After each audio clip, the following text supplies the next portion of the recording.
கர்த்தரும் இரட்சகருமாக இருக்கின்ற இயேசு கிறிஸ்துவின் பரிசுத்தமான நாமம் மகிமைப்படுவதாக.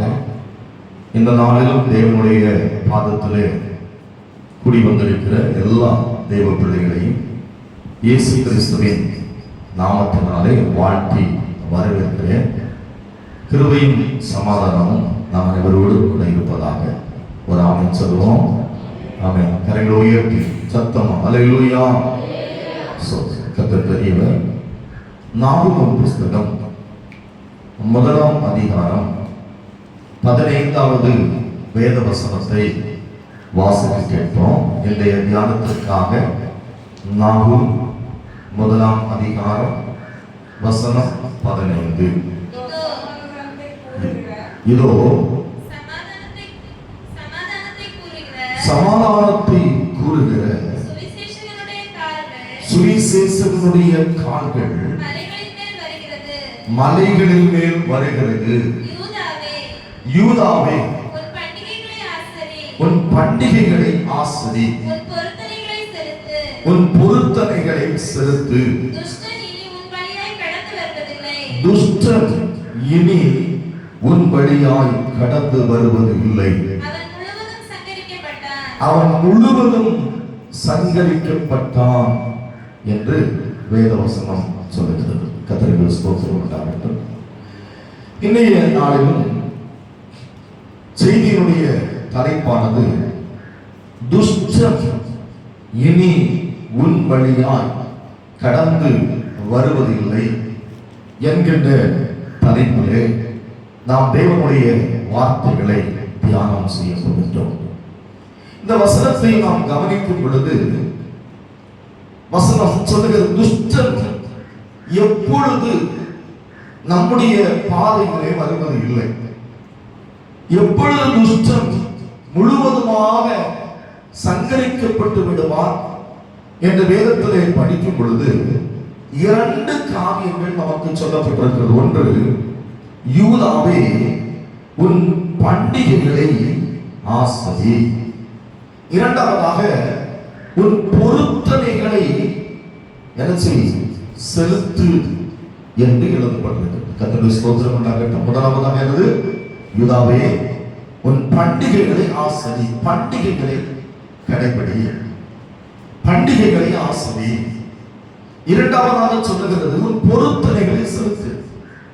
அப்போ ஒரு தேவனுடைய பிள்ளை இங்கே 2 காரியங்களை செய்யும் போது, 2 விஷயங்களை செய்யும் பொழுது பைபிள் சொல்லுகிறது, துஷ்டன் இனி உன் வழியாக கடந்து வருவதில்லை. உங்க வாழ்க்கையில, உங்க எல்கைகளில, உங்க பாதைகளில துஷ்டன் வருவதே இல்லை. 2, அவன் முழுவதுமாக சங்கரிக்கப்பட்டான். எத்தனை விசுவாசிக்கிறீங்க? கைகளை உயர்த்தி சத்தம் ஒரு ஆமென் சொல்லுங்க பார்க்கலாம். ஆமென். கர்த்தர் நல்லவர். தேவனுடைய பிள்ளைகளுடைய பண்டிகைகள் முதலாவதாக இஸ்ரேல் மக்களுக்கு கொடுக்கப்பட்ட, அவர்கள் தவறாமல் ஆசரித்து வந்த பண்டிகைகள் என்ன என்பதை நாம் அறிந்திருக்கிறோம். நான் வேகமாக சொல்லுங்க, நமக்கு எல்லாருக்கும் தெரியும். பஸ்கா பண்டிகை, புளிப்பில்லாத அப்ப பண்டிகை, முதல் பல கதிர் பண்டிகை, பெந்தைக்கோஸ்தே பண்டிகை, பாவ நிவர்த்தி பண்டிகை, எக்கால பண்டிகை, கூடார பண்டிகை. இந்த பண்டிகைகள் எல்லாம் இஸ்ரவேல் மக்களுடைய வாழ்க்கையில ரொம்ப முக்கியமான பண்டிகைகளாக இருந்தது. இந்த பண்டிகைகளை குறித்தெல்லாம் நாம் படிக்கும் பொழுது இஸ்ரவேல் ஜனங்கள் இந்த பண்டிகைகளை சொல்கிறோம், எல்லா மக்களும் என்ன செய்தாங்க, ஆசரித்தாங்க. பண்டிகைன்னு வந்தாலே சொல்கிறோம், எருசலேமுக்கு போனாங்க. பண்டிகை ஆசரிப்பதற்காக அவர்கள் ஒன்றாக கூடினார்கள் அப்படின்னு பார்க்கிறோம். பண்டிகை அப்படின்னா என்ன? கொண்டாட்டம். பண்டிகை இந்த வார்த்தைக்கு அர்த்தம் கொண்டாட்டம். ரொம்ப மகிழ்ச்சியாக எல்லாரும் சேர்ந்து இணைந்து கர்த்தரை குதூகலமாக புகழ்ந்து பாடி செய்ய வேண்டிய, ஆண்டவருக்கு என்று செய்ய வேண்டிய காரியங்களை செய்து தெய்வநாமத்தை உயர்த்தி ரொம்ப மகிழ்ச்சியோடு காணப்படுவதுதான் பண்டிகை. நீங்க வேத புஸ்தகத்துல படிக்கும் பொழுது லூக்கா எழுதின சுவிசேஷத்தினுடைய இரண்டாம் அதிகாரம் அதனுடைய 41, 42 வசனங்களை வாசிக்கும் பொழுது, லூக்கா எழுதின சுவிசேஷம் 2ஆம் அதிகாரம் 41, 42 வசனங்கள். அவருடைய தாய் தகப்பன்மார் வருஷந்தோறும் பஸ்கா பண்டிகையில் எருசலேமுக்கு போவார்கள். அவருக்கு 12 வயதான போது அவர்கள் அந்த பண்டிகையின் முறைமையின்படி எருசலேமுக்கு போய், வார்த்தை கவனிச்சீங்களா? அவர்கள் அந்த பண்டிகையின் முறைமையின்படி எருசலேமுக்கு போய் அப்படின்னு வாசிக்கிறோம். இயேசு கிறிஸ்துவை குறித்து நீங்கள் வேதத்தில் படிக்கும் பொழுது, அவர் இந்த உலகத்தில் ஊழியம் செய்த நாட்களிலே, அவர் வாழ்ந்த நாட்களிலே, மனிதனாக வாழ்ந்த நாட்களிலே, அவர் பண்டிகைகள் எல்லா பண்டிகைகளிலும் தவறாமல் எருசலேமுக்கு போனதாக வேத புஸ்தகத்தில் நம்ம படிக்க முடிகிறது. அப்போ ஒவ்வொரு யூதனுக்கும் பண்டிகை என்பது மிக முக்கியமான ஒன்றாக காணப்பட்டது. ஆகவே தான் கர்த்தர் சொல்லுகிறார், யூதாவே, நீ உன் பண்டிகையை ஆசரிக்கும் பொழுது, உன் பொருத்தனைகளை நீ நிறைவேற்றும் பொழுது, துஷ்டன் உன் வழியாக கடந்து வருவது இல்லை அப்படின்னு ஆண்டவர் சொல்றார். எங்களை உயர்த்தி சத்தம் உடலில் சொல்லுமா? கர்த்தர் நல்லவர். இன்றைக்கு ரட்சிக்கப்பட்ட தேவ பிள்ளைகளாகிய நம்ம ஒவ்வொருடைய வாழ்விலும் நாம் பண்டிகைகளை ஆசரிக்கக்கூடியவர்களாக இருக்க வேண்டும். அதான் ஆண்டவர் விரும்புகிறார். இப்ப நம்ம என்ன பண்டிகைனா என்ன, நம்ம என்ன பண்டிகை ஆசரிக்கணும், முதல்ல நம்ம என்ன பார்க்க போகிறோம் அப்படின்னா, சோதரம் யாத்திரை புஸ்தகம் 5ஆம் அதிகாரம் 1வது வசனத்தை வாசித்து பாருங்கள். பின்பு மோசேயும் ஆரோனும் பார்வோனிடத்தில் போய், இஸ்ரவேலின் தேவனாகிய கர்த்தர் வனாந்திரத்திலே எனக்கு பண்டிகை கொண்டாடும்படி என் ஜனங்களை போக விட வேண்டும் என்று சொல்லுகிறார் என்றார்கள். கவனிப்போம். 430 வருடங்கள் எகிப்திலே அடிமைகளாக இருந்த இஸ்ரவேல் ஜனங்களுக்காக 2 மனிதர்கள், தேவ மனிதர்கள் பார்வோனை சந்தித்து பேசுகிறார்கள். தேவன் மோசேயை அனுப்புகிறார் பார்வோனிடத்துல. என்ன சொல்லுகிறார் அப்படின்னா, என்னுடைய ஜனங்கள் வனாந்திரத்திலே எனக்கு பண்டிகையை ஆசரிக்கும்படி என் ஜனத்தை போக விடணும், என் ஜனத்தை இந்த அடிமைத்தனத்தை என்ன செய்யணும், அவங்களை விடுவித்து வெளியே விடணும் அப்படின்னு கர்த்தர் பேசுகிறார். அப்போ பார்வோன் சொன்ன காரியம் அடுத்த வசனத்துல இருக்கிறது. அவன் கர்த்தர் யார், எனக்கு கர்த்தரை தெரியாது, நான் ஏன் இந்த ஜனங்களை போக விடணும் அப்படின்னு சொல்லி தடைப்படுத்துகிறத நம்ம பார்க்கின்றோம். பண்டிகை என்றால் என்ன? முதலாவதாக, எப்பொழுது ஒரு மனிதன் அடிமைத்தனத்திலிருந்து மீட்கப்பட்டு வெளியே வந்து தெய்வத்தை சுதந்திரத்தோடு ஆராதிக்கிறானோ அன்றைக்குதான் அவருக்கு பண்டிகை. கைகளை உயர்த்தி சத்தமாக. இன்னைக்கு பலவிதமான அடிமைத்தனத்தின் மத்தியில் நம்ம வாழ்ந்து கொண்டிருக்கிறோம். மனித வாழ்வு பலவிதமான அடிமைத்தனத்திற்குள்ளாக கட்டப்பட்ட நிலைகள் இருக்கிறது. இன்னைக்கு கட்டப்பட்ட நிலையிலிருந்து என்னைக்கு நம்ம சுதந்திரம் பெற்றுக் கொள்கிறோமோ, என்னைக்கு இந்த கட்டப்பட்ட அனுபவத்திலிருந்து நம்ம விடுதலையோடு தெய்வத்தை ஒரு மனிதன் ஆராதிக்கிறானோ அன்றைக்குதான் அவனுக்கு பண்டிகையின் ஆசரிப்பாக இருக்கிறது. அதுதான் அந்த மனிதனுக்கு பண்டிகையின் நாளாக இருக்கிறது. ஒரு கட்டப்பட்ட நிலையில இருந்து கொண்டு ஒரு கட்டப்பட்ட ஜீவிதம் உள்ளவனாக ஒரு மனிதன் இருக்கும் பொழுது அவன் பண்டிகைக்காரனாக மாற்றப்படுவது இல்லை. கர்த்தருடைய வார்த்தை சொல்லுகிறது, வனாந்திரத்திலே கர்த்தருக்கு ஆராதனை செய்யும்படிக்கு பண்டிகை என்று சொன்னாலே கர்த்தரை ஆராதிப்பதே, கர்த்தருக்குள்ளே மகிழ்ச்சியோடு இருப்பதே பண்டிகையாக இருக்கிறது. இதை நான் வேதத்தில் உங்களுக்கு ஒரு வசனத்தை கூட காண்பிக்கின்றேன். யாத்திராகமத்தின் புஸ்தகத்தை எடுத்துக்கொள்வோம். 10வது அதிகாரம் அதனுடைய 9வது வசனத்தை வாசித்து பாருங்கள். அதற்கு மோசே,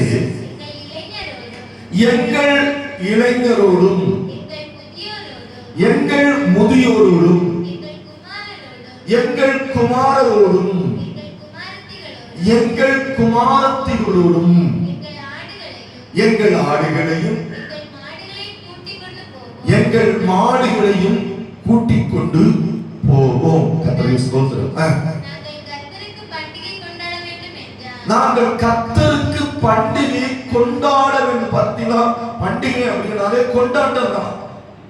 தேவ பிள்ளைகளாக நமக்கு கொண்டாட்டம் என்ன அப்படின்னா, கர்த்தரை பாடுவதும் துதிப்பதும் ஆராதிப்பதும் அவன் ஜெபிப்பதும் கர்த்தரோடு பேசுவதும் அவர் நம்மோடு பேசுவதும் தேவனோடு ஐக்கியமாக இருப்பதுதான் நமக்கு பண்டிகை. அதற்கு எதிராக எந்த நிலை நமக்கு இருந்தாலும் நாம் கட்டப்பட்ட அனுபவத்துக்குள்ளாக இருக்கின்றோம் என்று அர்த்தமாகும். பைபிள் சொல்லுகிறது, இஸ்ரவேல் ஜனங்கள் பண்டிகையை எப்படி ஆசரிக்க வேண்டும் அப்படின்னு எழுதப்பட்டிருக்கு. எங்கள், நாங்கள், எங்கள் குமாரர், எங்கள் குமாரத்திகள், நாங்கள் குடும்பமாக எல்லாம் கவனிக்கணும். எது மனிதனுக்கு பண்டிகை, எது தேவ பிள்ளைகளுக்கு பண்டிகை? குடும்பமாக தேவ சந்நிதியில் வந்து கர்த்தரை ஆராதிப்பதுதான் அன்றைக்குதான் உங்களுக்கு பண்டிகை நாளாக இருக்கிறது. எனக்கு குடும்பமாக நாம் தேவ சந்நிதியில வந்து ஆராதிக்கிறோம் அப்படின்னா இது உங்களுக்கு பண்டிகை நாளாக இருக்கிறது. கையை உயர்த்தி சத்தமா. ஒருவேளை குடும்பமாக நமக்கு ஆராதிக்க முடியல, சொல்லு என் குடும்பம் இன்னும் கர்த்தரை தேடல, கர்த்தரை அறியல, அவன் குடும்பத்தின் நபர்கள் இன்னும் ரட்சிக்கப்படல அப்படின்னு சொன்னா அவன் இன்னைக்கு கர்த்தர் உங்களுக்கு சொல்லுகிறார். அவன் சொல்றது, வருகிற நாட்களில் நீங்கள் குடும்பமாக கர்த்தரை சேவிப்பதற்கான கிருபைகளையும் வழிகளையும் உங்களுக்காக தேவன் ஆயத்தப்படுத்தி தருவார். உங்களை சாட்சியா மாற்றுவார். எத்தனை விசுவாசிக்கிறீங்க? கர்த்தருக்கு ஸ்தோத்திரம் உண்டாகட்டும். கைகளை உயர்த்தி. அப்போ பைபிள் சொல்லுகிறது, நாங்க குடும்பமாக எங்கள் பிள்ளைகளோடு எங்கள் இளைஞரோடு நாங்க எல்லாரும் குடும்பமா சேர்ந்து போய் என்ன செய்யணும்? கர்த்தருக்கு பண்டிகையை கொண்டாடணும் அப்படின்னு சொல்லப்பட்டிருக்கிறது.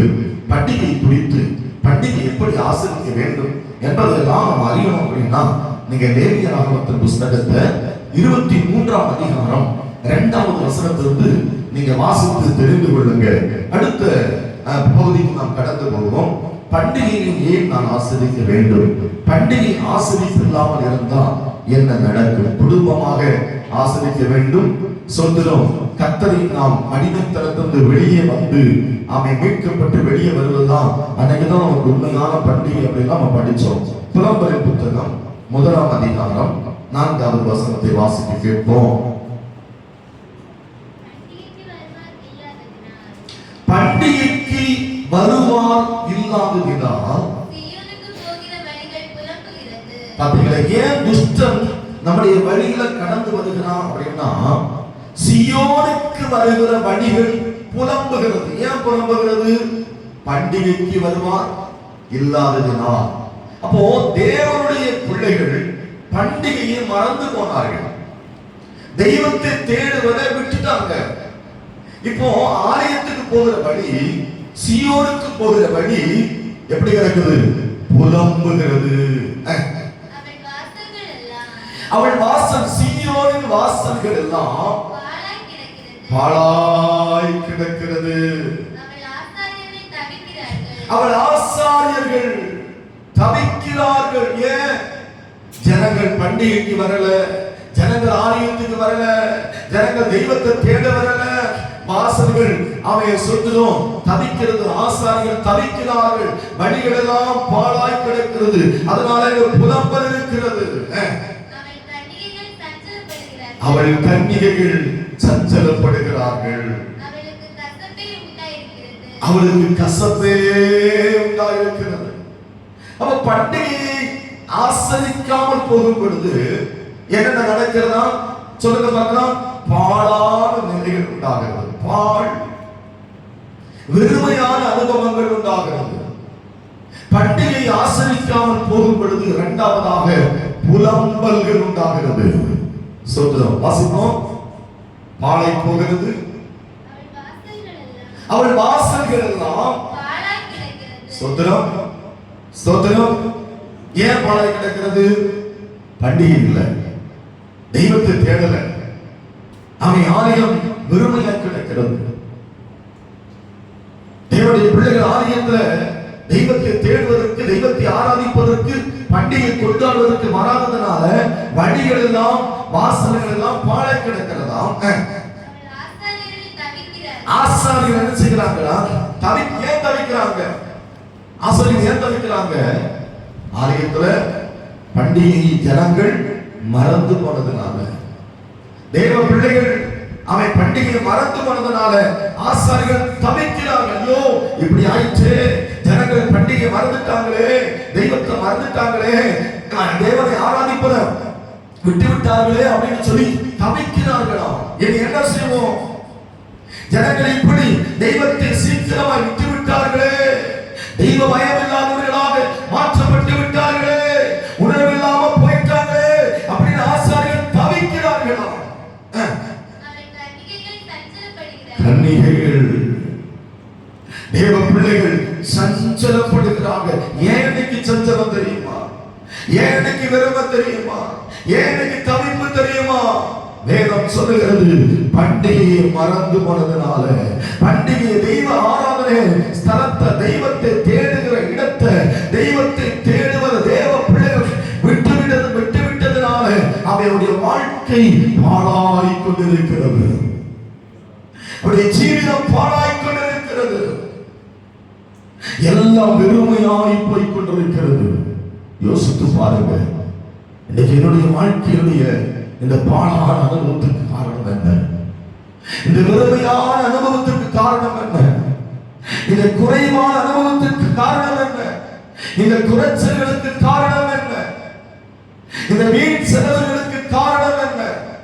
இந்த அவமானங்களுக்கு காரணம் என்ன? இந்த நிந்தைகளுக்கு காரணம் என்ன? பண்டிகையை ஆஸ்வதிக்காமல் போனதுனால. ஆண்டவரே எவ்வளவு தெளிவா சொல்றாரு பாருங்க.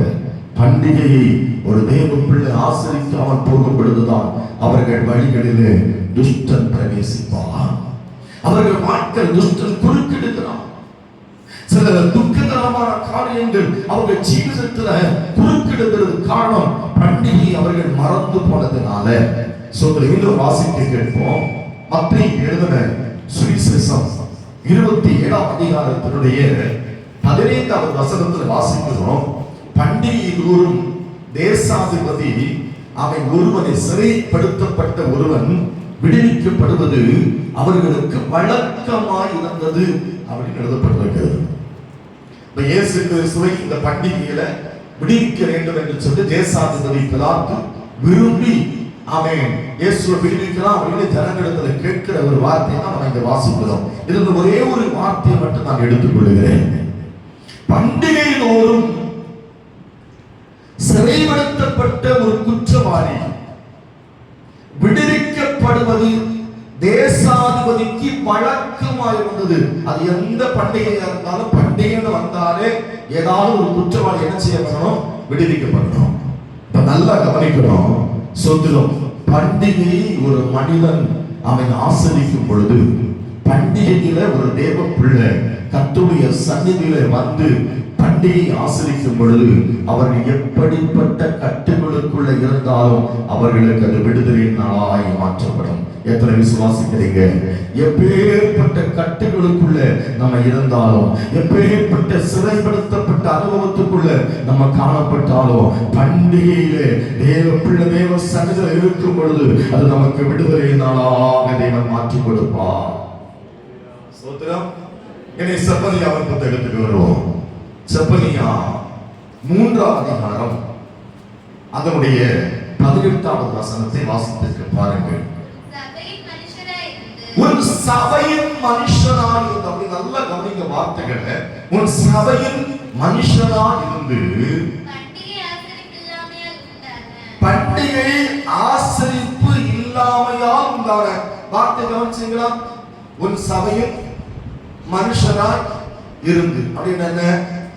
நம்ம விசுவாசிகள், சபை மக்கள் அப்படின்னா சொல்லுகிறோம் இல்லையா?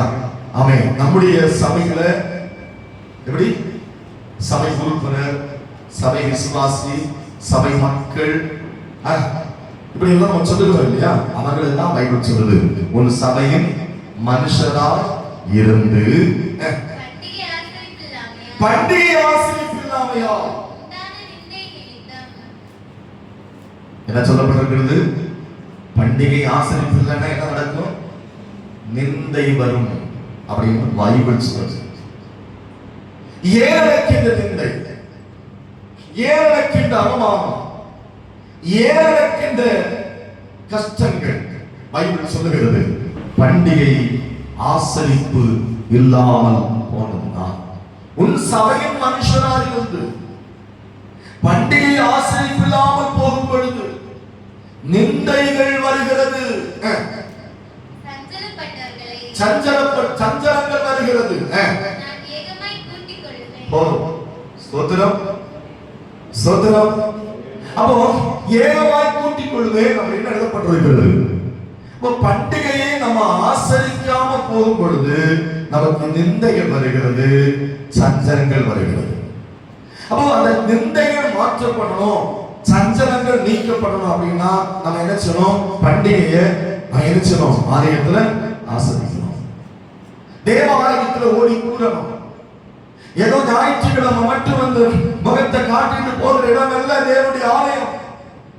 பண்டிகைகள் தோறும் இயேசு தேவாலயத்தில் இருந்தார், எருசலேமில் இருந்தார் அப்படின்னு வாசிக்கிறோம் இல்லையா? இயேசு நமக்கு முன்மாதிரி. அவர் பண்டிகை தோறும் எருசலேமுக்கு போனார். அப்படின்னா அவன் ஒரு சபையின் மக்களாய் இருக்கக்கூடிய ஜனங்கள், சபையின் பிள்ளைகளாய் இருக்கின்றவர்கள், சபையின் உறுப்பினர்களாய் இருக்கின்றவர்கள், சபையில விசுவாசிகளாய் இருக்கிறவர்கள், நீங்கள் அவன் சபையில பண்டிகை தோறும் சபையில இருக்கணும். அதற்கு சுதந்திரம். அப்படி இருக்கும் பொழுது அவங்க வாழ்க்கையில் இருக்கக்கூடிய நிந்தைகள் மாற்றப்படும், அவங்க வாழ்க்கையில் இருக்கக்கூடிய சஞ்சலங்கள் அப்படியே மாறிப்போம். எத்தனை விசுவாசிக்கிறீங்க? அல்லேலூயா. என் சங்கடங்கள் சகலவும் தீர்ந்து போய் சங்காரதூதன் என்னை கடந்து போய், என் சங்கடங்கள் சகலவும் தீர்ந்து போய் சங்காரதூதன் என்னை கடந்து போய் மாறாயே மதுரமாக்கி தீர்க்குமாவன், மாறாயே மதுரமாக்கி தீர்க்குமாவன், பாறையே பிளந்து தாகம் போக்குமவன், பாறையே பிளந்து தாகம் போக்குமவன், என் சங்கடங்கள் சகலமும் தீர்ந்து போய். கரங்களை தட்டி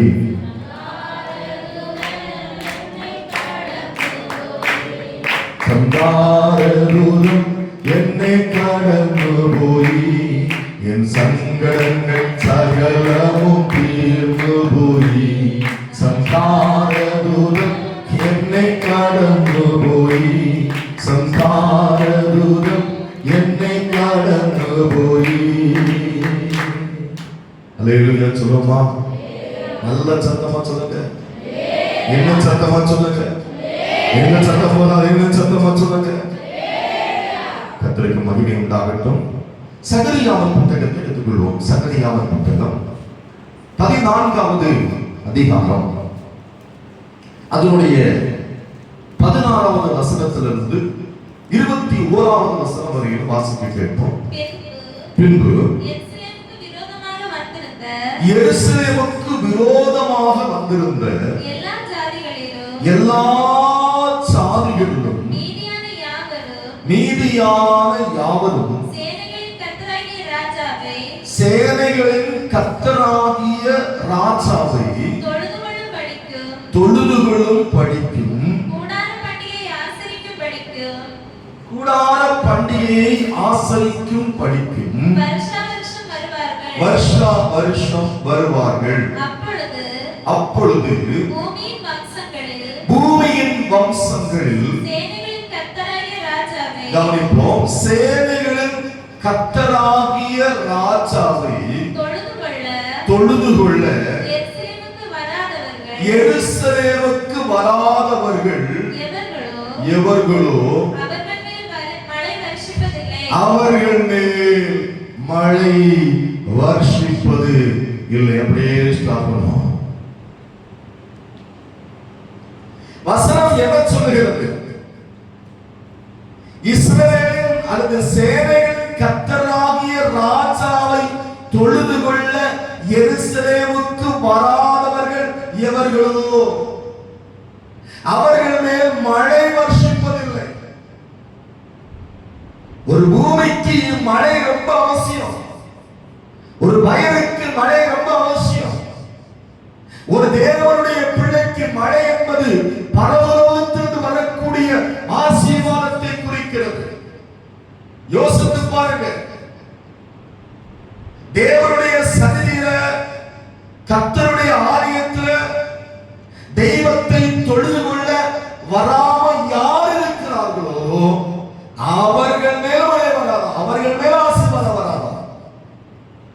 சோதரம் ஆசீர்வாதத்தை எதிர்பார்த்து, தேவனிடத்தில் நன்மை எதிர்பார்த்து, தேவனிடத்தில் நன்மைகளை வாஞ்சித்து அநேக காரியங்களுக்காக நம்ம ஜெபிப்பது உண்மைதான், வாஞ்சிப்பது உண்மைதான், விரும்புவது உண்மைதான். ஆனா ஏன் நமக்கு கைகூடி வரல தெரியுமா? பரலோகத்திலிருந்து ஒரு மனிதனுக்கு கொண்டு கொடுக்கப்படாவிட்டால் ஒன்றையும் தானாய் பெற்றுக் கொள்ள மாட்டானா?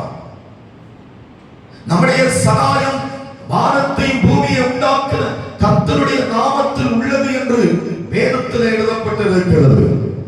அப்படியானால் இன்றைக்கு வேத வசனம் சொல்லுகிறது, எருசலேமிலே தேவனுடைய ஆலயத்துல கர்த்தரை தொழுது கொள்ளாம யாராவது இருப்பார்கள் என்று சொன்னால் அவர்கள் மேல் பரலோகத்திலிருந்து மழை வராது, ஆசீர்வாதம் வராது, நன்மை வராது என்று வேத வசனம் சொல்லுகிறது. 18 மழை வர்ஷிக்காத எகிப்தின் வம்சம்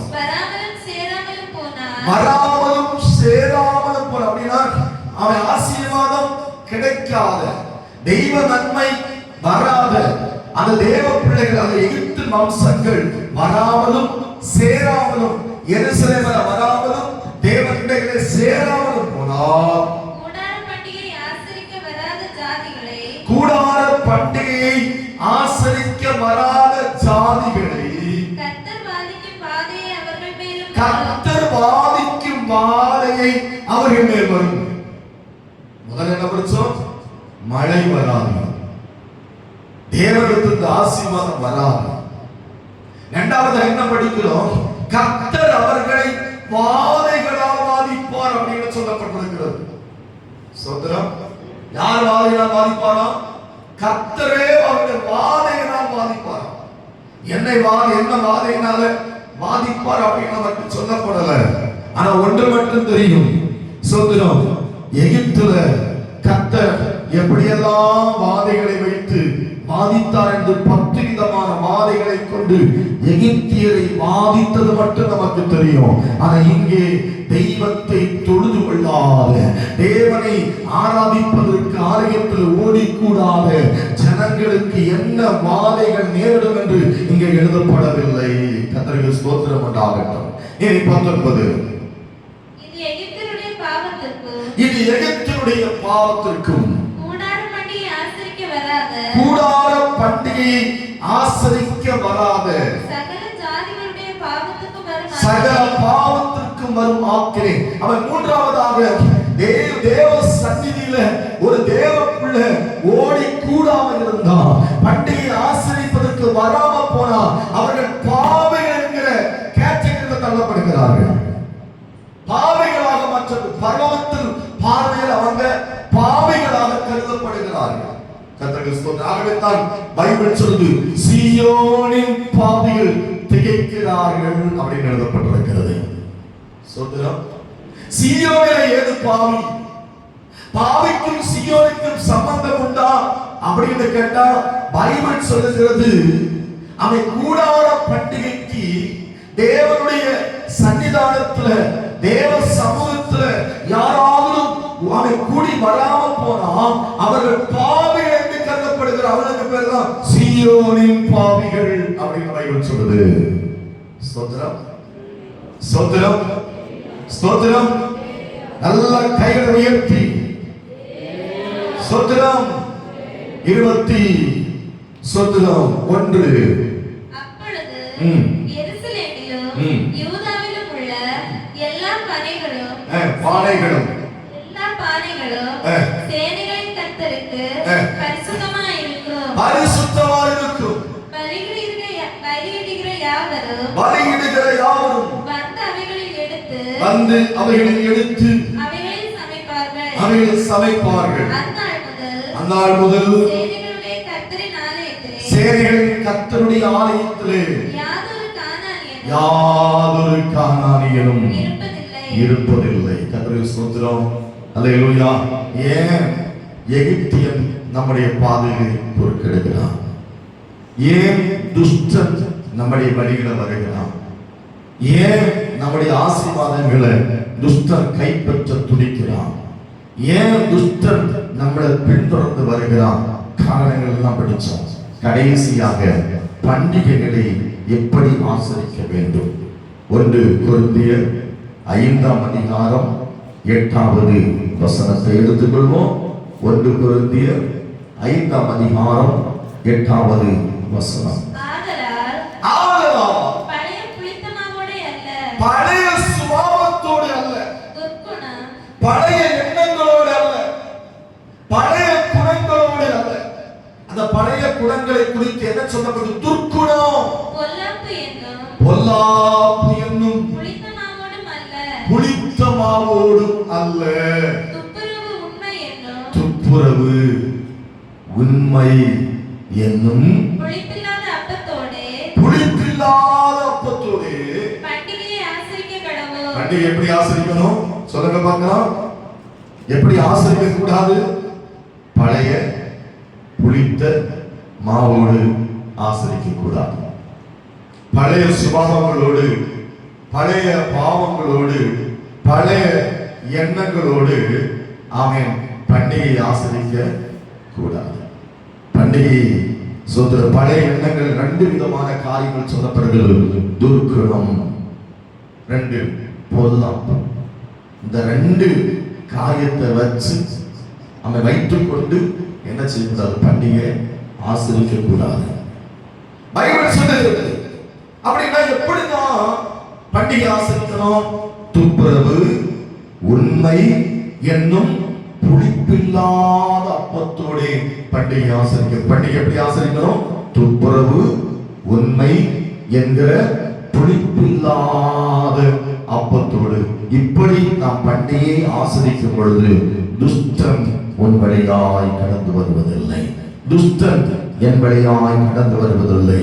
அவன் முழுவதுமாய் சங்கரிக்கப்பட்டான். கைகளை உயர்த்தி விசுவாசத்தோடு 2 கரங்களை தட்டி கத்த நாமத்தை மகிமைப்படுத்தலாம்.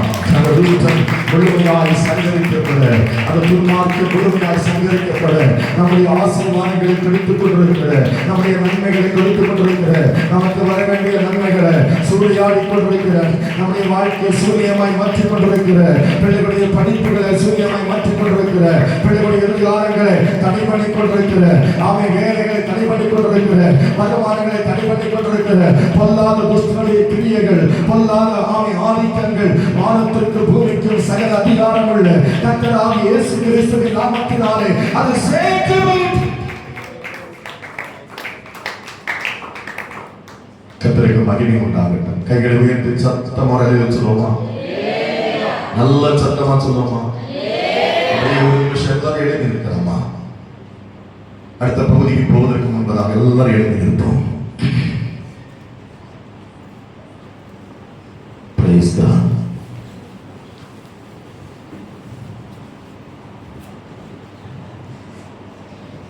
இரண்டாவதாக வேதம் சொல்லுகிறது பொருத்தனைகளை செலுத்தணும்.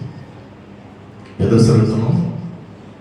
சத்தமா சொல்லுங்க, சத்தமா சொல்லுங்க. பொருத்தனைகளை செலுத்தணும். முதல்ல பண்டிகை ஆசை, இரண்டாவதாக சொல்லும் பொருத்தனைகளை செலுத்தும். பொருத்தனைகள் நிறைவேற்றி ஸ்தோத்திரங்கள் செலுத்துவேன்.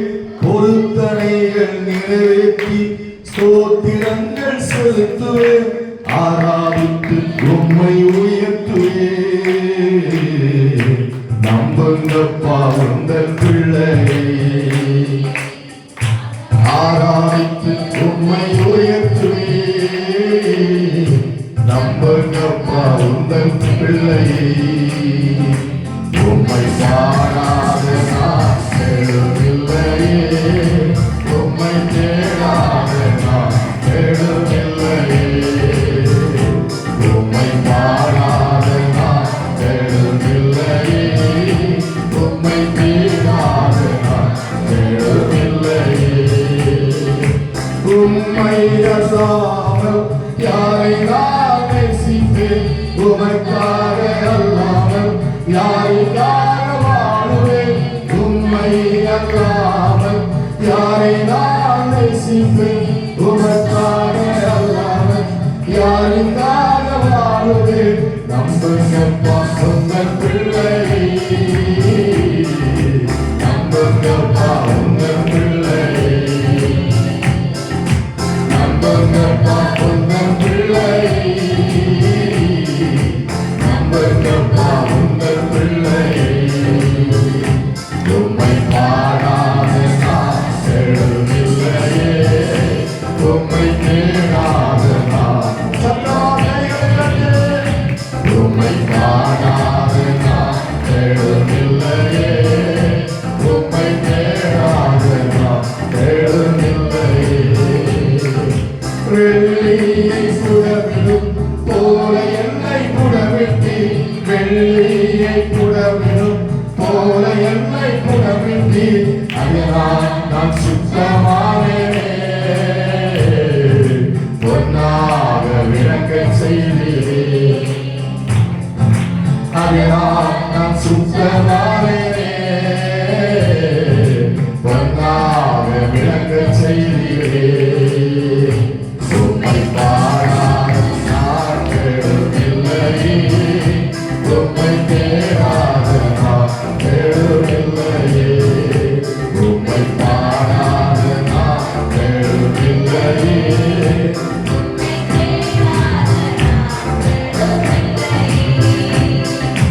அலைச்சல்களை எண்ணி கண்ணீரும் துருத்தியில்.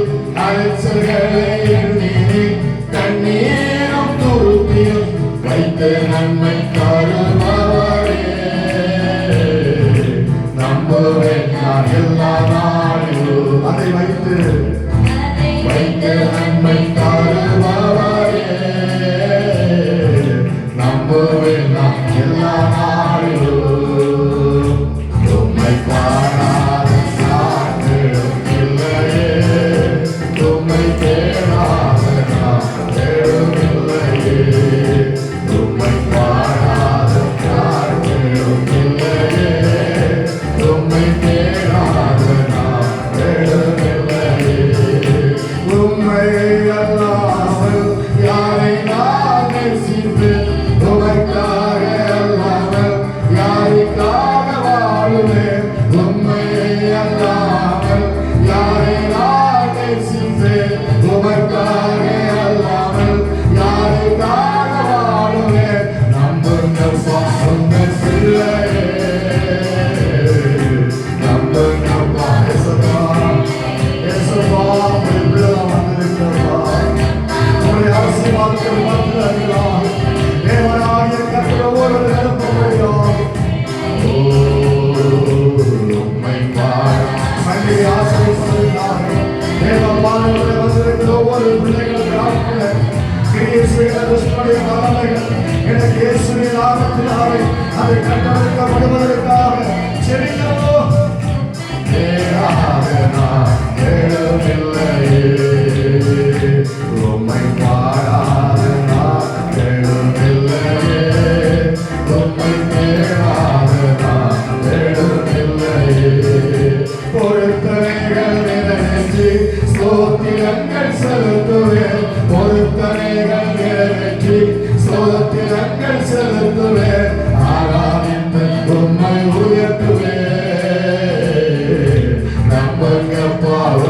பிள்ளையே ஸ்தோத்திரம் ஆராதித்து உம்மை உயர்த்துவே நம்பா உந்தன் பிள்ளையே உம்மை பாடாத நான் தேடவில்லையே உம்மை தேடாத நான் தேடவில்லையே உம்மை பாடாத நான் தேடவில்லையே உம்மை தேடாத நான் தேடவில்லையே உம்மை பாடாத நான் தேடவில்லையே ஓ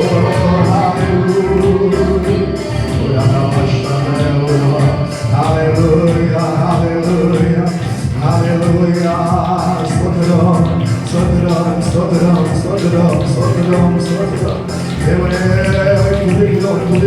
துதிக்கிறோம் நாமே ஒவ்வொருடைய வாழ்விலே கிரியை செய்கிற துஷ்ட வல்லமைகள் எனக்கு சங்கரிக்கப்படுவதற்காக துஷ்டனுடைய ஆதிக்கங்கள் இயேசுவின் நாமத்தில் சங்கரிக்கப்படுவதற்காக துஷ்ட கிரியை வழியிலே நாமே காற்றுடையதை போல படுத்திருக்கிற வல்லமைகள் இயேசுவின் நாமத்தில் இன்றைக்கு உடைக்கப்படுவதற்காக சிரிக்கிறோம் அப்படி வழிகளை அடைத்து வைத்திருக்கிற நன்மைகளை அடைத்து வைத்திருக்கிற நன்மைகளை அவை சிறைத்து வைத்திருக்கிற எதிர்காலங்களை சிறைத்து வைத்திருக்கிற பொல்லாத கிரியைகள் இயேசுவின் நாமத்தில் எனக்கு உடைக்க விடுவதாக.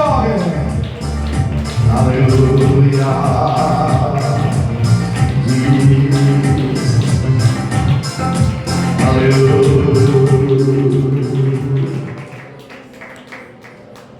கரங்களை சத்தம் ஹல்லேலூயா ஹல்லேலூயா ஹல்லேலூயா. தயவு சொல்லப்படி உட்காருவோம்.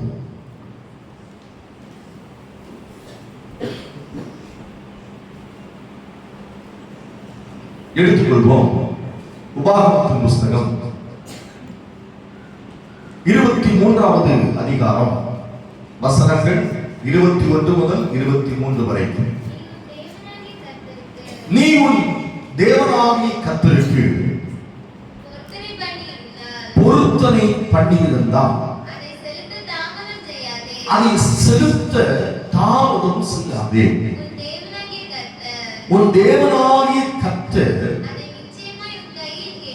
அதை நிச்சயமாக கையில் கேட்பார். அது உனக்கு பாவமாகும். நீ பொருத்தனை பண்ணாதிருந்தால் உன்மேல் பாவம் இல்லை. உன் வாயினால் சொன்னதை நிறைவேற்ற வேண்டும். உன் தேவனாகிய கர்த்தருக்கு உன் வாயினால் நீ பொருத்தனை பண்ணி சொன்ன உற்சாக பலியை ஸ்தோத்திரம். பொருத்தனை என்கிற வார்த்தைக்கு உபாகமத்தின் புஸ்தகத்துல உற்சாக பலி அப்படின்னு ஒரு வார்த்தை கூட சேர்க்கப்பட்டிருக்கிறத பார்க்கின்றோம். உற்சாக பலி ஏதோ ஒரு பரவசத்துல ஏதோ ஒரு சூழல்ல தேவ சன்னிதியில இருதயத்தில் எடுத்த தீர்மானம். தானியேல் புத்தகத்தின் அடிப்படையில் பார்க்கும் பொழுது அது ஒரு தீர்மானம் அப்படின்னு பார்க்கிறோம். ஒவ்வொரு தேவ பிள்ளைகளும் அவருடைய வாழ்க்கையில ஒரு சூழல்கள் வரும் பொழுது ஏதாவது ஒரு காரியத்தில் அவங்க கடந்து போகும் பொழுது பொருத்தனைகளை பண்ணுவது உண்மைதான். ஆனா பொருத்தனை பண்ணி அதை நிறைவேற்றாமல் இருப்பது பாவம் அப்படின்னு பைபிள் சொல்லுது. எது பாவம்? எது பாவம்? ரட்சிக்கப்பட்ட தேவ பிள்ளைகளுடைய வாழ்க்கையில் எது பாவம்? பொருத்தனைகளை பண்ணிவிட்டு அதை காலதாமதம் செய்வது. முதல்ல 21ஆம் வசனம் சொல்லுது, காலதாமதம் செய்யாத. அந்த பொருத்தனைகளை காலதாமதம் செய்கின்ற ஒவ்வொரு நிமிடமும் ஒவ்வொரு நாட்களும் அது ஆபத்தான நிமிடங்களாக ஆபத்தான நாட்களாக இருக்கிறது.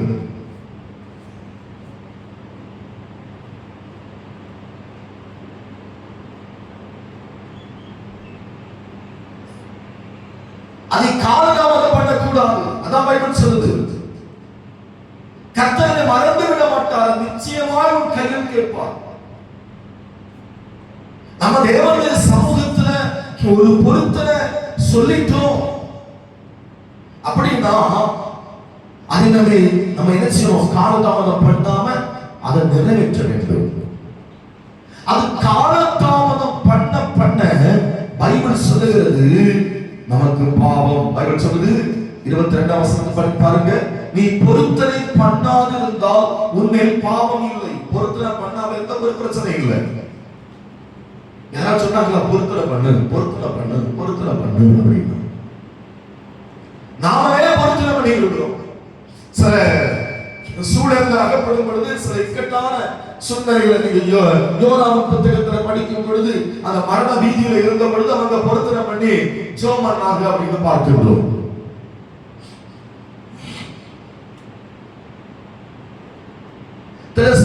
துயரமான சூழ்நிலை வரும் பொழுது பொருத்தனை பண்ணி விடுகிறோம்.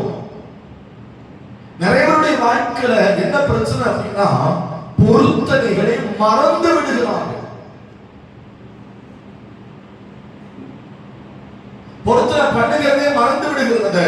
காரியம் ஒரு சுமூகமான ஒரு தீர்வு வரும் பொழுது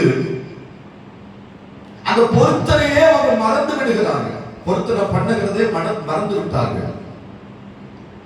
என்னைக்காவது ஒரு நாள் அந்த பொருத்தனை நிறைவேற்றாமல் இருக்கிற வரைக்கும் பைபிள் சொல்லுகிறது அது உனக்கு பாவமா இருக்கும். கர்த்தர் சொன்னதெல்லாம் செய்யணும். அடுவரே இப்படி எனக்கு சொன்னீரே, இப்படி எனக்கு தரலாம் என்று சொன்னீரே, செய்யலாம் என்று சொன்னீரே, ஏன் செய்யலப்பா அப்படின்னு நமக்கு கேட்க தெரியுது. இந்த வார்த்தை ஏன் எனக்கு நிறைவேற்ற முடியவில்லை, ஏன் எனக்கு செய்யல, எனக்கு செய்யுங்கப்பா அப்படின்னு உரிமையோடு கேட்க தெரியுது.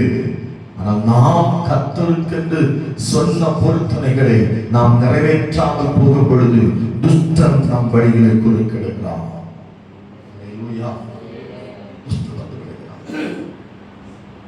பிசாசு நம் வாழ்க்கையில கிழிய ஆரம்பிக்கிறான். சங்கீதம் 114 வருவோம். சங்கீதம் 116 18 19. சங்கீதம் 116 18 19. நான் கர்த்தருக்கு செய்த பொருத்தனைகளை அவருடைய ஜனங்கள் எல்லாருக்கும் முன்பாகவும் கர்த்தருடைய ஆலயத்தின் பிராகாரங்களிலும் எருசலேமே உன் நடுவிலும் நிறைவேற்றுவேன். எங்க நிறைவேற்றணும்? எங்கேயாவது நிறைவேற்ற முடியாது.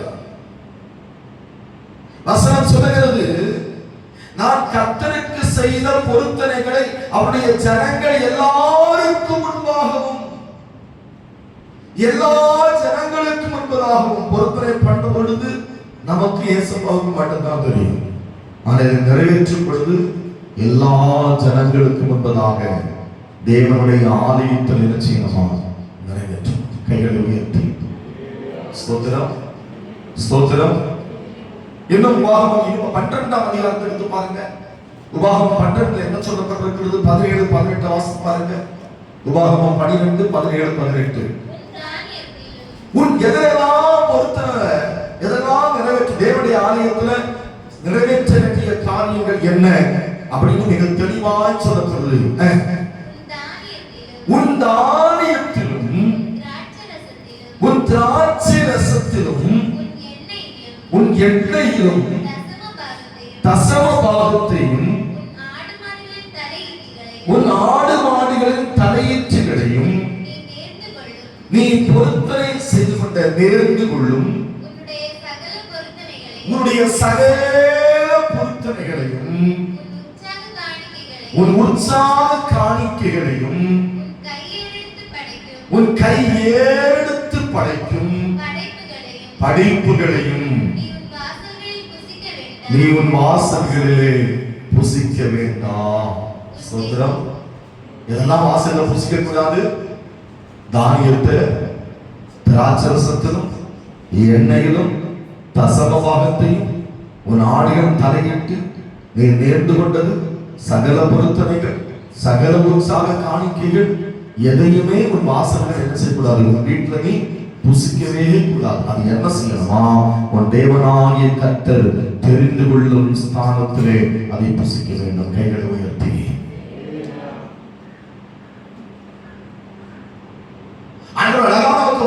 வாக்குத்தத்தம் சொல்றாரு. துஷ்டன் இனி உன் வழியாய் கடந்து வருவதில்லை. ஏன் கடந்து வர மாட்டான் அப்படின்னா அவன் முழுவதுமாய் சங்கரிக்கப்பட்டு விட்டான். துஷ்டன் நம்முடைய வழியில கடந்து வராம அவன் சங்கரிக்கப்பட வேண்டும் அப்படின்னா ரெண்டு காரியத்தை நம்ம செய்யணும். ஒன்று, ஆமென், பண்டிகைகளை ஆசரிக்க வேண்டும். எப்படி ஆசரிக்க வேண்டும்? என்ன பண்டிகை எல்லாம் நம்ம படிச்சுட்டோம். இப்ப நம்ம பார்த்து கொண்டிருக்கிறோம் பொருத்தனைகளை நிறைவேற்ற வேண்டும்.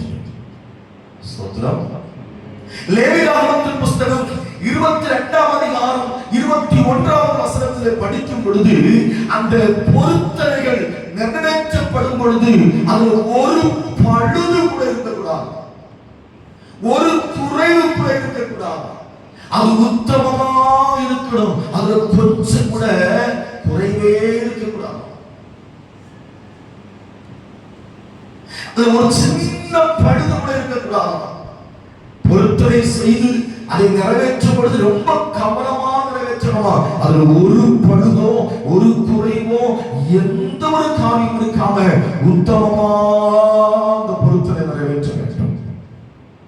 எனக்கு தான் காரியம் நடந்து விட்டது, எனக்கு தான் கஷ்டம் முடிந்து விட்டது, எனக்கு தான் அந்த கட்டு உடைந்து விட்டது, அந்த கஷ்டத்துக்கு எனக்கு விடுதலை கிடைச்சு விட்டது, இனி ஏதாவது ஒன்று கொடுத்துட்டு நம்ம சமாளிச்சுட்டு வந்தோம்னா அப்படின்னு யாரும் எண்ணக்கூடாதான். ஏன்னா பைபிள் சொல்லுது, லேவியராகமம் 22:21 சொல்லுகிறது, காரியம் முடிந்து விட்டது, என் கஷ்டம் முடிந்து விட்டது, என் கண்ணீரின் பள்ளத்தாக்கு முடிந்து விட்டது, என் மரண கட்டுகள் முடிந்து விட்டது, என் வேதனைகள் முடிந்து விட்டது, எனக்கு நன்மை கிடைத்து விட்டது, எனக்கு வருமானம் கிடைத்து விட்டது, என் எதிர்பார்ப்பு நடந்து விட்டது. அதனால எதையாவது கொடுத்துட்டு சமாளிச்சுட்டு வந்தோம்னா யாரும் நினைக்க வேண்டாமா. பைபிள் சொல்லுகிறது அதுல ஒரு பழுது கூட இருக்கக்கூடாது, அதுல உத்தமமா செய்யணுமா, அதுல ஒரு குறைவு கூட இருக்கக்கூடாதா. கர்த்தர் அதுல ரொம்ப கவனமா பார்க்கிறார். ஸ்தோத்திரம், கர்த்தருக்கு ஸ்தோத்திரம்.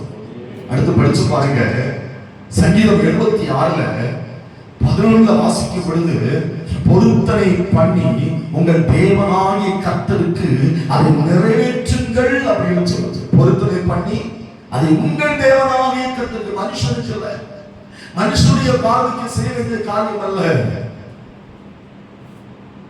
அது உங்க தேவனாகிய கர்த்தருக்கு என்ன செய்யுங்க, நிறைவேற்றுங்க.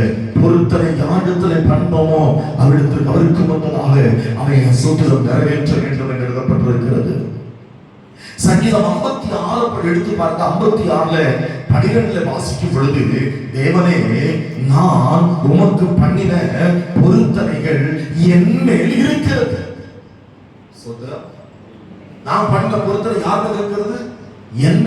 நீங்க ஒரு பொருத்தனை பண்ணா அதை நிறைவேற்றுகிற வரைக்கும் அந்த பொருத்தனை உங்க மேல இருக்கு. நீங்க தேவனுக்கு முன்பதாக கடனாளிகளாக இருக்கிறீங்க. அது நம்ம மேல இருக்கிறது, நம்மளை விட்டு இன்னொரு ஆளுக்கு அது போவதில்லை. நான் பண்ணின பொருத்தனை என் மேல இருக்கிறது, நீங்க பண்ண பொருத்தனை உங்க மேல இருக்கு. அதுதான் சங்கீதக்காரன் சொல்லுகின்றார், தேவனே, நான் உமக்கு பண்ணின பொருத்தனைகள் என் மேல இருக்கிறது. ஸ்தோத்திரம், ஸ்தோத்திரம், கைகளை உயர்த்தி ஸ்தோத்திரம், ஸ்தோத்திரம். என் மேல இருக்கிறது. அந்த பொருத்தனை நான் நிறைவேற்றுகிற வரைக்கும் அந்த பொருத்தனை என்னை விடவே செய்யாது, என்னை துரத்தி கொண்டே இருக்கும். அது என் மேல இருந்து கொண்டே இருக்கிறது, அது என் மேல பாவமாக மாறிக்கொண்டிருக்கிறது. நீதிமொழிகள் 20:25 வாசிக்கும் பொழுது, பரிசுத்தமானதை விழுங்குவதும் பொருத்தனை பண்ணின பின்பு அதை யோசிப்பதும் மனிதனுக்கு கண்ணியா இருக்குமா.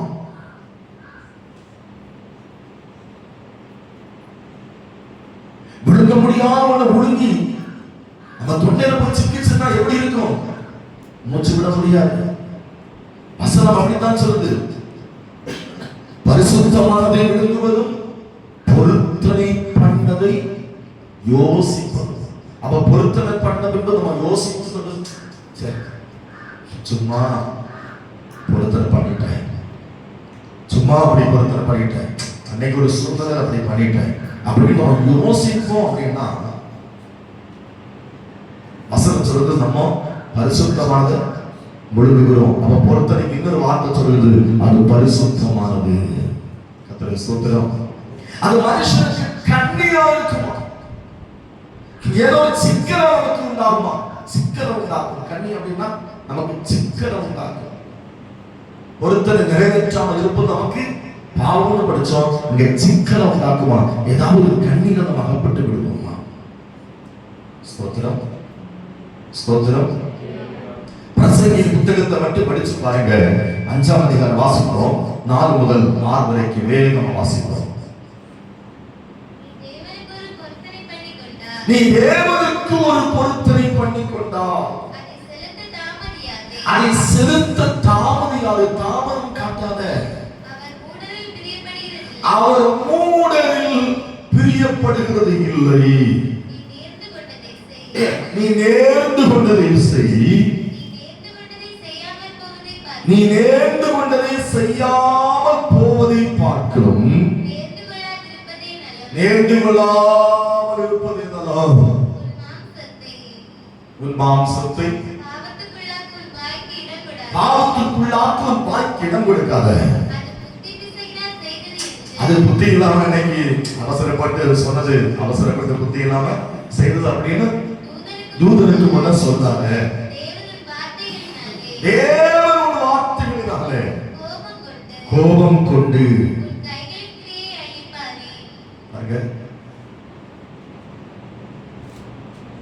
அப்போ நிறைவேற்றாமல் இருக்கிற ஒவ்வொரு நிமிடமும் தேவனுக்கு நம்ம மேல எப்படி இருக்கிறாரா? கோபமா இருக்கிறார். தேவன் நம்ம மேல கோபம் கொள்ளும் பொழுது என்ன நடக்கிறதா?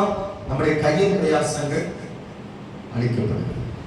அதுக்குதான் நம்ம வச்சுக்கிற பெயர் வீண் செலவுகள் உண்டாகிறது. வேஸ்டான செலவு. நம்முடைய கையின் பிரயாசங்கள் கரைய ஆரம்பிக்கிறது. நம்முடைய கையின் பிரயாசங்கள் அவன் கொஞ்சம் கொஞ்சமா நஷ்டப்பட ஆரம்பிக்கிறது. காரணம் என்ன தெரியுமா? பொருத்தனைகள் நிறைவேற்றாமல் இருக்கும் பொழுது. எவ்வளவு முக்கியம்.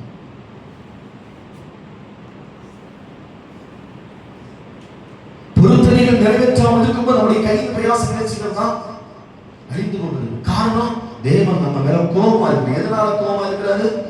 பொருத்தனைகள் நிறைவேற்றாமல் இருக்கும் பொழுது. கடைசியாக 2 மனிதர்களை நான் உங்களுக்கு முன்னதாக காண்பித்து உங்களுக்காக சிந்திக்க போகிறேன். எப்படி கர்த்தர் அந்த துஷ்டனை அழிக்க போறாரு, அதுக்கு ஒரே ஒரு சார்ந்த மட்டும் நான் சொல்லி முடிக்க போகிறேன். ஆதியாகமத்தின் புஸ்தகம் 28ஆம் அதிகாரம் 22ஆம் வசனத்துல யாக்கோபு என்கிற தேவ மனிதனுடைய பொருத்தனை அதை பார்க்கின்றோம். யாக்கோபு தன்னுடைய வீட்டை விட்டு தன் மாமனுடைய வீட்டுக்கு போறாரு. போகிற வழியில ஒரு குறிப்பிட்ட இடத்துல வந்த பொழுது சூரியன் அஸ்தமித்தது அப்படின்னு வாசிக்கின்றோம். அதுக்கு மேல யாக்கோபனால பிரயாணப்பட முடியல. அதனால அந்த இடத்துல ஒரு தலைக்கு ஒரு கல்லை எடுத்து வச்சுட்டு நல்லா தூங்குறாரு. அப்போ ஒரு சொப்பனம் பார்க்கிறார். உடனே எழுப்பி அவர் சொல்றாரு, நிச்சயமாக நீ தேவனுடைய வீடு இல்லாமல் வேறல்ல அப்படின்னு சொல்லி ஒரு பொருத்தனை அங்க பண்ணுகிறார். அந்த பொருத்தனை மட்டும் வாசிக்கிறோம். நான் தூணாக நிறுத்தின இந்த கல் தேவனுக்கு வீடாகும். தேவரீர் எனக்கு தரும் எல்லாவற்றிலும் உமக்கு தசமபாகம் செலுத்துவேன் என்று சொல்லி பொருத்தனை பண்ணிக்கொண்டான். ஸ்தோத்திரம். என்ன பொருத்தனை பண்ணாரு? நான் கல்லாக நிறுத்தின இந்த தூண் தேவனுடைய வீடு. இது தேவனுடைய வீடு. எனக்கு கிடைக்கின்ற எல்லாவற்றையும் நான் என்ன செய்வேன்? தசமபாகம் செலுத்துவேன் அப்படின்னு சொல்லி பொருத்தனை பண்ணான். 31ஆம் அதிகாரத்தினுடைய 13ஆம் வசனத்துல கர்த்தர் என்ன சொல்றாரு பார்ப்போம். நீ தூணுக்கு அபிஷேகம் செய்து எனக்கு ஒரு பொருத்தனையை பண்ணின பெத்தேலிலே உனக்கு தரிசனமான தேவன் நானே. இப்பொழுது நீ எழுந்து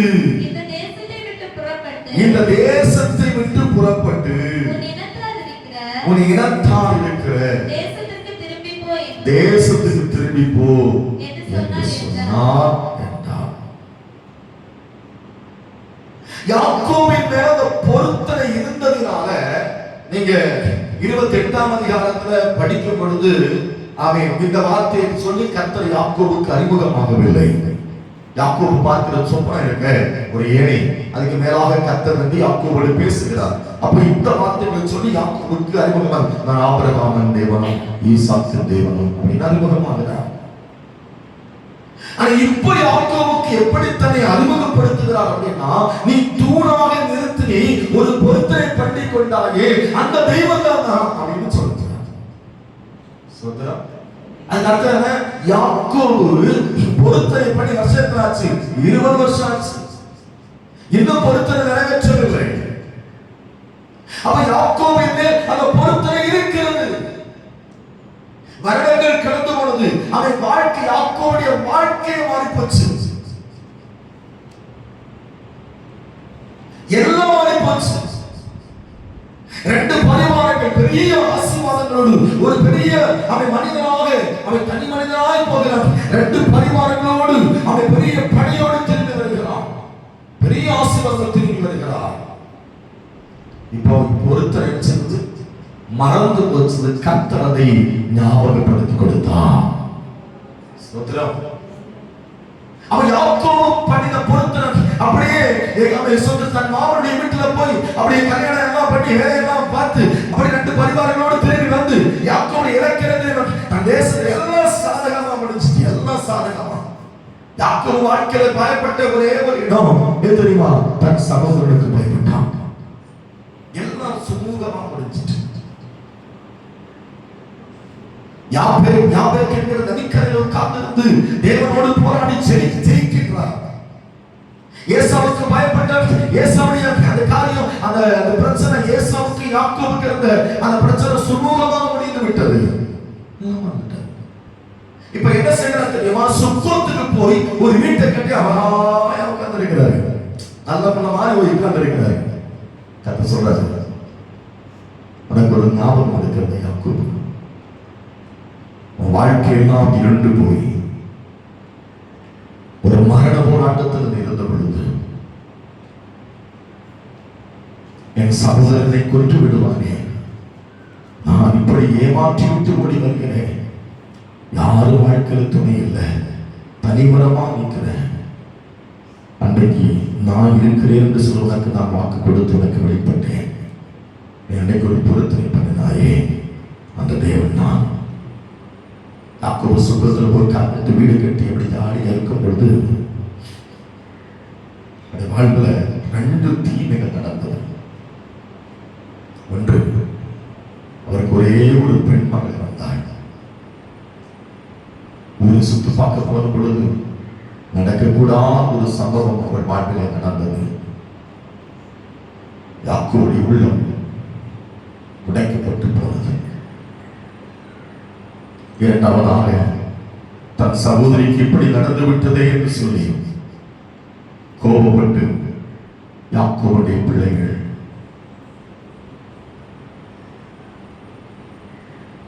அந்த மனிதர்களை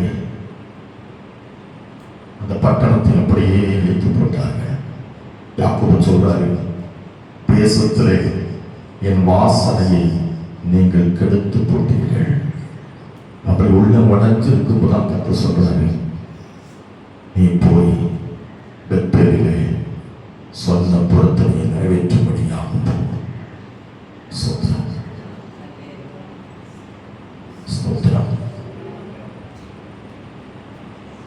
பெத்தேலிலே நீ சொன்ன பொருத்தனையை நிறைவேற்றும்படியாக போ. யாக்கோபு ஒன்றும் பார்க்கல. என் வாழ்வில் இந்த இழப்பு வருவதற்கு காரணம், இந்த தீமை வருவதற்கு காரணம், தேசத்திலே என் வாசனை கெட்டு போவதற்கு காரணம், நான் தேவனுக்கு செய்த பொருத்தனையை நிறைவேற்றாமல் போனதுதான் என்பதை யாக்கோபு உணர்ந்து அந்த பொருத்தனை நிறைவேற்றுவதற்காக புறப்பட்டார். கைகளை உயர்த்தி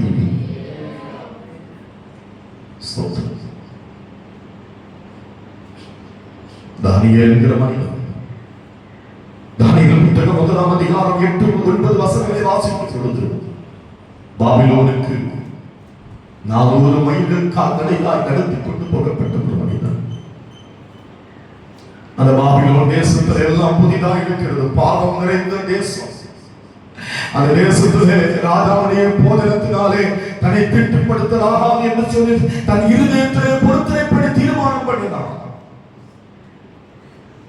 அவருடைய பொருத்தனையை கர்த்தர் அங்கீகரித்து அந்த தலைவனுடைய கண்களிலே தயவு கிடைக்க செய்து, அது மாத்திரமல்ல, தானியேலை அந்த பொருத்தனை, தானியேல் பண்ண பொருத்தனை ஆண்டவருக்கு பிரியமாக இருந்ததனால அந்த தேசத்தில் தானியேல் உயர்த்தப்பட்டார்.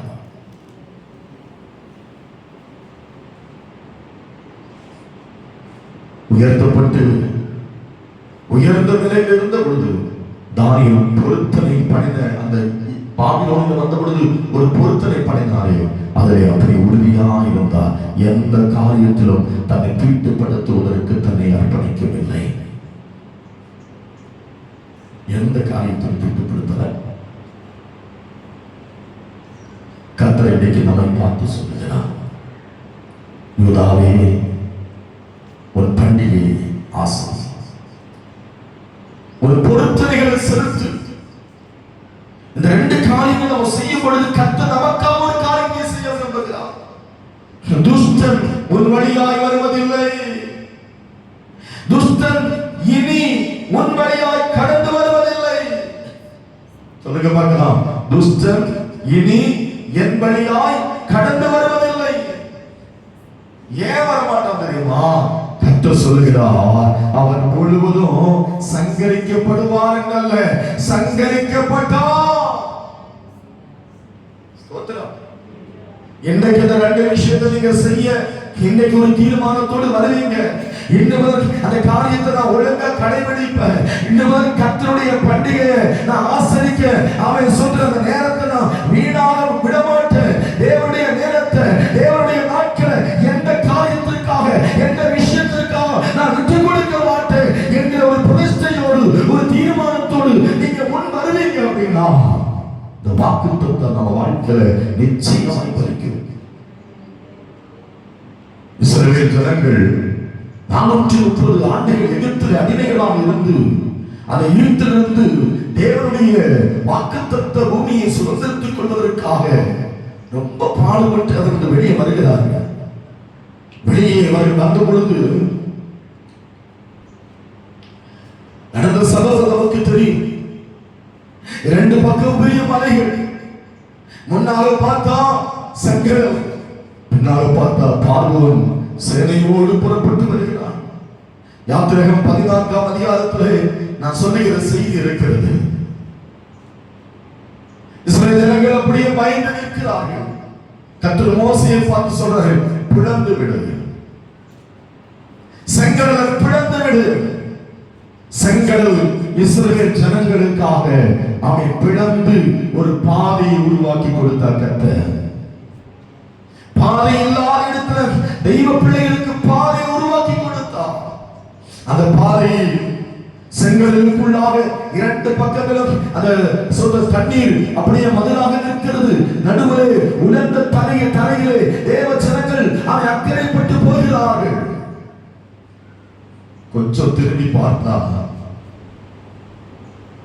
பார்வோனும் சேனையும் இவர்களை பின்தொடர்ந்தவர்களை பிடிப்பதற்காக எந்த பாதையில தெரியுமா? இஸ்ரவேல் ஜனங்களுக்காக தேவன் ஆயத்தம் பண்ணி கொடுத்த அந்த பாதையில வருகிறார்கள். தேவ பிள்ளைகளுக்காக தேவன் ஆயத்தப்படுத்தி கொடுத்த அந்த பாதையில் துஷ்டன் வருகிறான். அவர்களை கொல்ல வருகிறான், அவர்களை பிடிக்க வருகிறான், அவர்களை அழிக்க வருகிறான், அவர்களை திரும்பவும் எகிப்திலே அடிமைப்படுத்துவதற்காக வருகிறான்.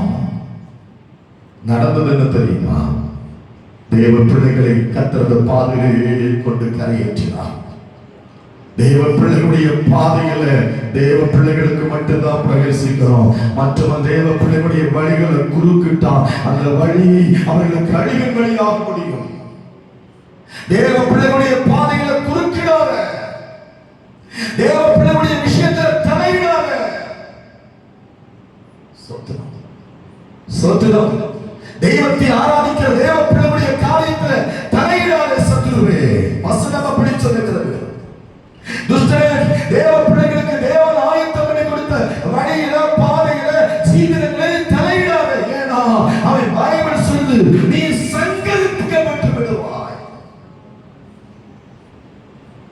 இஸ்ரவேல் மக்களுடைய வாழ்க்கையில அவர்களுக்காக தேவன் உருவாக்கி கொடுத்த பாதையில பார்வோன் சேனை அவன் ரொம்ப மகிழ்ச்சியோடு இப்ப பிடிக்கல அப்படின்னு புறப்பட்டு வந்தார்கள். நடந்தது என்ன தெரியுமா? வசனத்தை வாசித்து பாருங்க.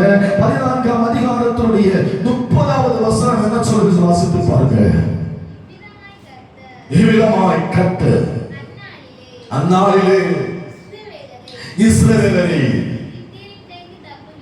எகிப்தியரின் கைக்கு தப்புவித்து ரட்சித்தார்.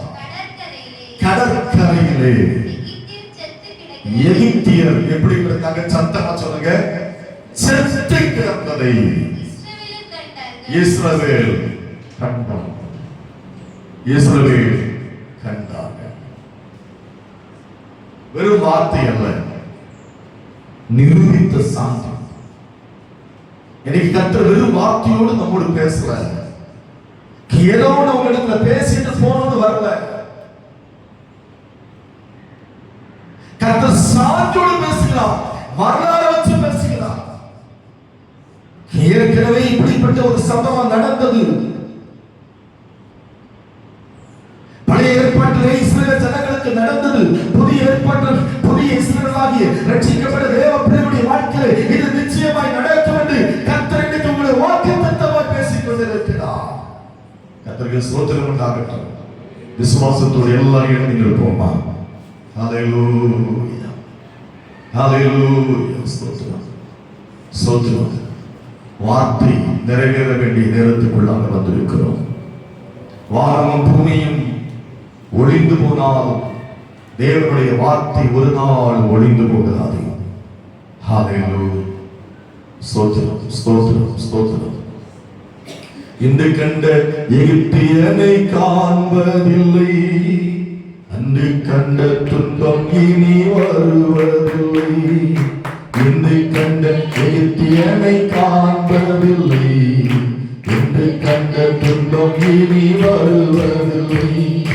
வாதை உந்தன் கூடாரத்தில் அணுகிடாது, வாதை உந்தன் கூடாரத்தில் அணுகிடாது. உன் பாதங்கள் இடராது, உன் பாதங்கள் இடராது.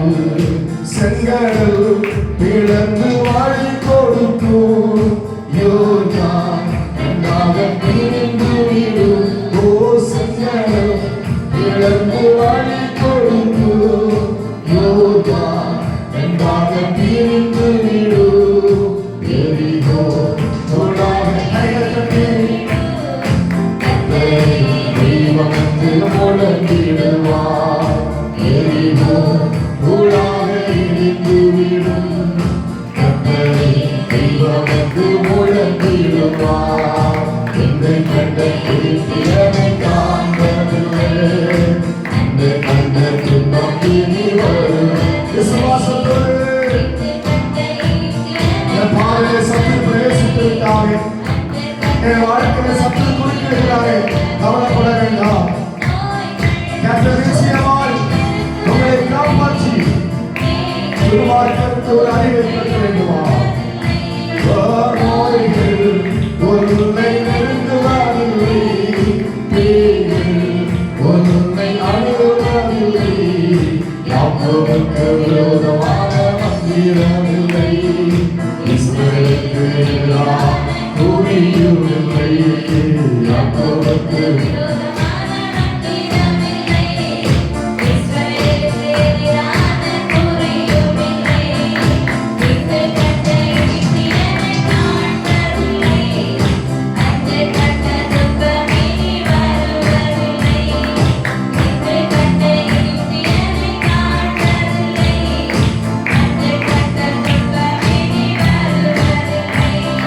மலைகளை நீரிட்டு நொறுக்கிடுவார், குன்றுகளை தவிடு பொடியாக்குவார். மலைகளை நீரிட்டு நொறுக்கிடுவார், குன்றுகளை நல்லா கைகளை கட்டி, எல்லா கைகளை கட்டி. தேவனோடு இருக்கும்போது மாநில சக்தி ஒன்றை ஒன்றும் நல்லா கைகளை கட்டி பாருங்க. இருக்கும்போது மாநில சக்தி ஒன்றை ஒன்றும் செய்யாது.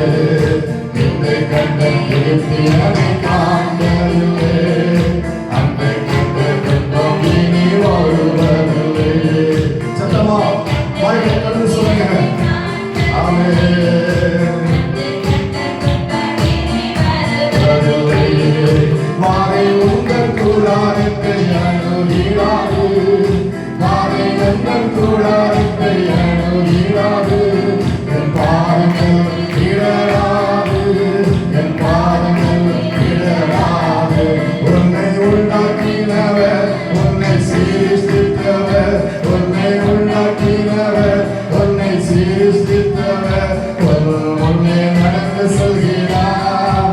இங்கு உன்னை ஒன்றும் செய்யாது. உன்னை உண்டாக்கினவர், உன்னை சீர்திருத்தவர், உன்னை உண்டாக்கினவர், உன்னை சீர்திருத்தவர். ஒரு முன்னே நடந்து செல்கிறார். இங்கு உன்னை ஒன்றும் செய்யாது. யாக்கோபென்னும் சிறு பூச்சியே, நீ ஒன்றுக்கும் கலங்கி விடாதே. இஸ்ரவேலின் சிறு கூட்டமே, நீ எதற்கும் பயந்து விடாதே. யாக்கோபென்னும் சிறு பூச்சியே, நீ ஒன்றுக்கும் கலங்கி விடாதே. இஸ்ரவேலின் சிறு கூட்டமே, நீ எதற்கும் பயந்து விடாதே. உன்னை உண்டாக்கினவர் வாய்களை சத்தமா உரத்த சத்தத்தோடு நடந்து செல்கிறார். இங்கு உன்னை ஒன்றும் செய்யாது. அழைத்தவர் கைவிடுவாரோ? இல்லை இல்லை, தெரிந்தவர் விட்டு விடுவாரோ? அழைத்தவர் கைவிடுவாரோ? இல்லை இல்லை, தெரிந்தவர் விட்டு விடுவாரோ? பெயர் சொல்லி அழைத்தவர் உன்னை மகிமைப்படுத்திடுவார். பெயர் சொல்லி அழைத்தவர் உன்னை மகிமைப்படுத்திடுவார். உன்னை உண்டாக்கினவர் உன்னை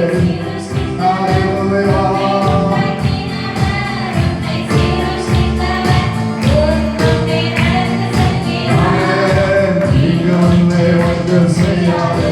என்னை உண்டாக்கினவர் ஆயோ இயேசுவே,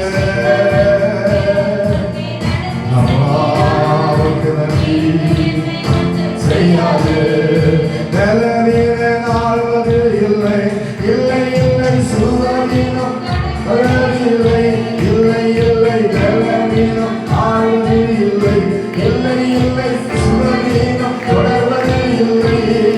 சாத்தானை ஜெயிப்பதில்லை, சாபனை அணுவதில்லை. சாத்தானை ஜெயிப்பதில்லை, சாபனை அணுவதில்லை. உன்னை உண்டாக்கினவர் அவர் இயேசுவே. செல்கிறார். இங்கு உன்னை ஒன்றும் செய்யாது. உன்னை உண்டாக்கினவர் இயேசுவே, இயேசுவே.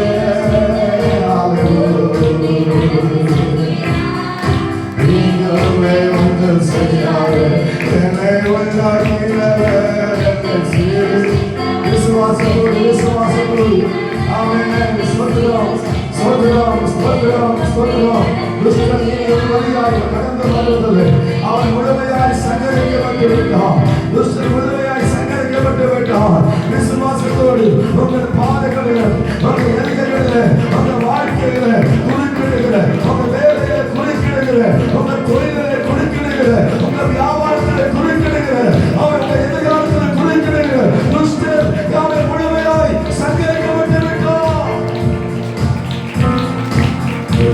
கிடைக்கிற ஆசீர்வாதங்களை கிடைக்கிற நன்மைகளை கிடைக்கிற பிள்ளைகளே, உங்க படிப்பை கிடைக்கிற சொல்கிறோம் சொல்கிறோம். துஷ்டன் முழுமையாய் சங்கரிக்கப்பட்டு விட்டான். ஹல்லேலூயா. அவன் எதிர்காலத்தை பாழாக்கி கொண்டிருக்கிற, அவன் வீடுகளை பாழாக்கி கொண்டிருக்கிற, அவருக்கு நஷ்டத்தில் நஷ்டத்தையும் கஷ்டத்தில் கஷ்டத்தை கொண்டு வருகிற, உங்க கண்ணீருக்கு காரணமாக இருக்கிற துஷ்டர் முழுமையாய் சங்கரிக்கப்பட்டு விட்டான். விசுவாசத்தோடு விசுவாசத்தோடு ரெண்டு கரங்களை தட்டி விசுவாசத்தோடு வாய்களை திறந்து சத்தமா ஆர்ப்பரிப்போடு ஹல்லேலூயா. ஸ்தோத்திரம் ஸ்தோத்திரம் ஸ்தோத்திரம் ஸ்தோத்திரம். நன்றி தகப்பனே, நன்றி தகப்பனே.